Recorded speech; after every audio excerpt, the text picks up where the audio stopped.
สวัสดีพ่อแม่พี่น้องป้องปายเบิดทุกคนเนาะมื้อนี้บ่พรพามาเบิ่งเนาะมาเบิ่งหม่องบ่พรสิเฮ็ดเฮิรนเนาะพ่อแม่พี่น้องนี่เห็นบ่ถนนหนทางอยู่ประเทศลาวนี่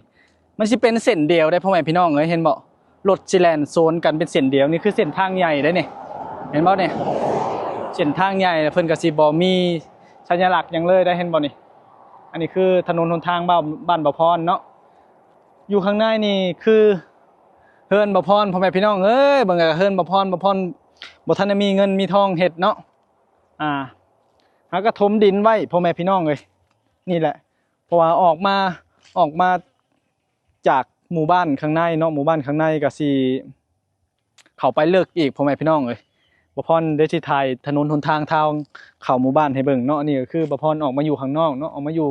ติดถนนใหญ่นี่แหละคือถนนใหญ่บ้านบ่พรเนาะมันก็บ่คืออยู่กรุงเทพเนาะนี่ก็คือบ่พรถมดินไว้พ่อแม่พี่น้องเอ้ยว่าสิลงไปไทยพุ่นแหละเนาะว่าสิลงไปหาเงินหาคำมาสร้างเฮือนสร้างหยังนี่แหละบ่พรก็ได้นี่ถมดินนี่ไว้ก็หมดหลายล้านกีบอยู่ได้พ่อแม่พี่น้องเอ้ยโอ้ยไว้มีเงินมีหยังก่อนได้สิมาเฮ็ดมาสร้างเพิ่มนี่ถมนี่ก็หมดหมด4 5 6 7 10ปุ๊บนั่งทุกคน4 5 6 10ล้านกีบก็หลายหมื่นประมาณตีไปเป็นเงินบาทก็สิ3-4 หมื่นบ่ถ้าบ่พรจำบ่ผิดเนาะเพราะว่าบ่พรก็ถมไว้แต่ดนแล้วพ่อแม่พี่น้องเอ้ยนี่แหละคือออกมาอยู่นอกเนาะพ่อแม่พี่น้องนี่ก็สิเป็นป่าเป็นหยังเห็นบ่นี่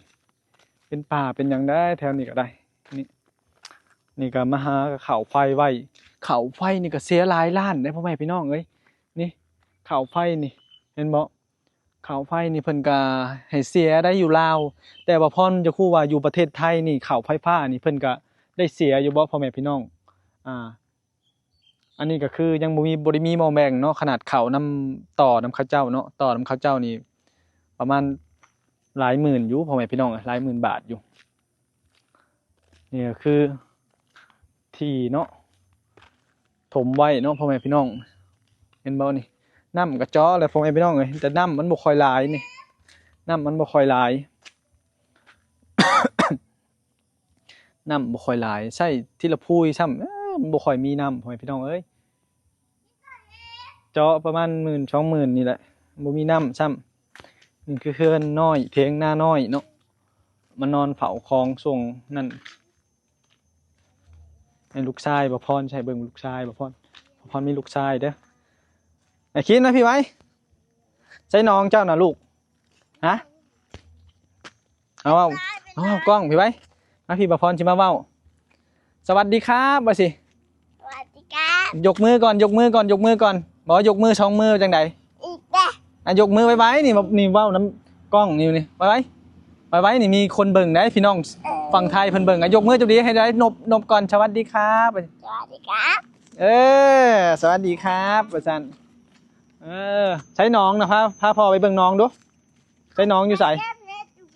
เก็บเห็ดอยู่ไสอีกแล้วสิมีเห็ดมีหยังอยู่ไสเดี๋ยวนี้จะชุเล่นหลายน้ำนะโอ้ยทุบปืนยังน่ะเอาพ่อสิพาเบิ่งน้ำนี่ไว้นี่เดี๋ยวจะออกถนนเด้อมาพี่ไว้โอ้ไปเบิ่งน้องก่อนใส่เห็ดเพาะบ่ได้ออกบ่แถวนี้มันป่าเห็ดเพาะได้นี่พ่อแม่พี่น้องนี่บ่พรพามาเบิ่งน้องเนาะน้องก็ดีแต่จกดินป้าดินลุงเพิ่นให้พ่อแม่พี่น้องเลยดินญาติพี่น้องเพิ่นให้ขนาดดินเพิ่นเอาให้ได้นี่ถ้าว่าไปซื้อนี่ก็โอ้ยจักสิเอาเงินเอาคำมาใส่พ่อแม่พี่น้องเอ้ยเฮ็ดหยังแต่ละอย่างอยู่ประเทศลาวนี่บ่แม่นง่ายพ่อแม่พี่น้องเอ้ยอีหยังก็แพงอีหยังก็ว้าวเป็นเงินเนาะมีแต่ของแพงๆพ่อแม่พี่น้องเอ้ยM100โคตรละ40 บาทเด้อประเทศลาวนี่บ่พรไปซื้อเนาะบ่พรขามไปว่าสิไปเฮ็ดหางบั้งไฟเมื่อเช้านี่เนาะ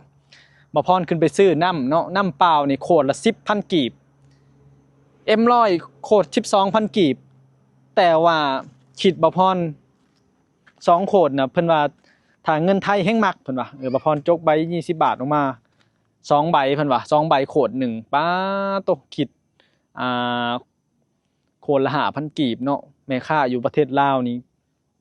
กดได้กดกินพ่อแม่พี่น้องเอาเปรียบคนเนาะถ้าเฮาเห็นว่าคนมาจากไทยจักเขามีเงินมีคำหรือบ่เนาะเพิ่นสิบอกว่าเว้าเอาเฮาแพงๆโลดพ่อแม่พี่น้องเอ้ยนี่ก็คือแบบจกเอาดินอยู่นี่ล่ะพ่อแม่พี่น้องเอ้ยไปถมนะอันนี้ก็คือเป็นไหนาตาก้าของป้าลุงเพิ่นแต่ว่าเพิ่นบ่ได้เฮ็ดเนาะเป็นหน้าเฮ้อหน้าหยังพ่อแม่พี่น้องเอ้ยเอาพอถ้ามีเงินก็สิมาปลุกมาสร้างเฮือนอยู่นี่คินอย่าเข้าไปหกเลยลูกออกมาไว้ยันงูเด้อมาแม่ไว้แตนตอดตาเด้นี่แหละพ่อแม่พี่น้องเอ้ยนี่คือเฮือนบ่พรเนาะบ่พรสิมาปลุกเฮือนอยู่นี่แหละนี่แหละประเทศลาวเนาะนี่บ่พรออกมาอยู่ทางเข้าหมู่บ้านพ่อแม่พี่น้องเอ้ยทางเข้าหมู่บ้านก็เข้าไปไกลได้เข้าอีกประมาณโลนึงพอละเท่าที่บ่พรขับรถออกมาเนาะบ่าวเพิ่นพาออกมาเนาะไกลเติบพ่อแม่พี่น้องเพราะว่า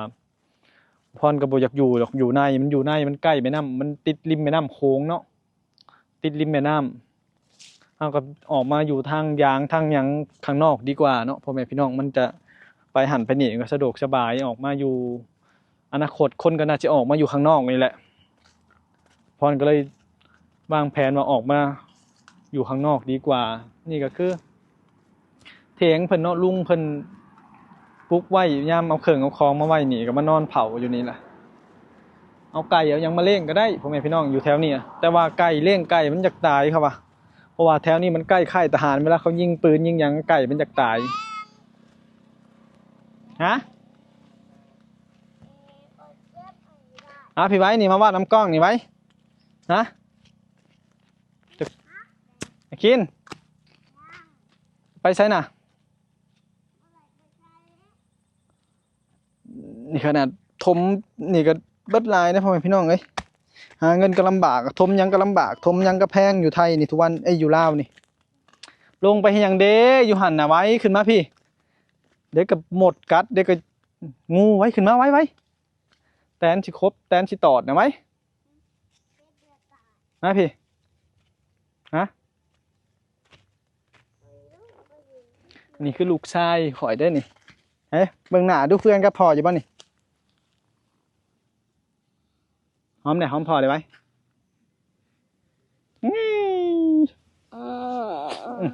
เอาเฮ็ดทอกัน เฮ็ดทอยังอีกล่ะ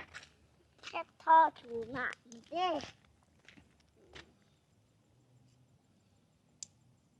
โอ้ยตัดทรงผมแกดขางช่างอยู่ชาตัดหายเจ้านี่ฮะ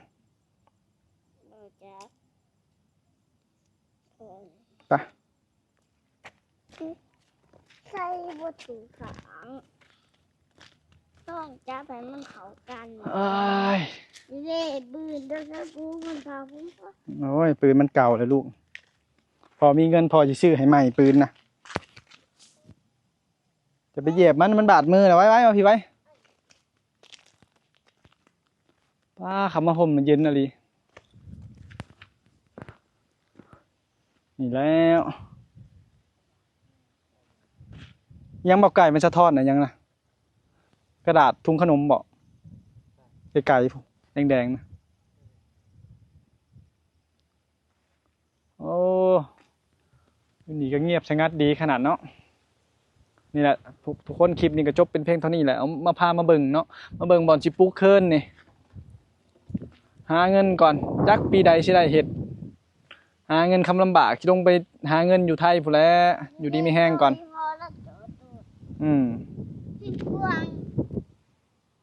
บายบายไว้นี่บายบายไว้บายบายพ่อแม่พี่น้องเพิ่นบายบายจูบลาเลยไว้จูบดีๆจูบเอามือตุ้ล่ะ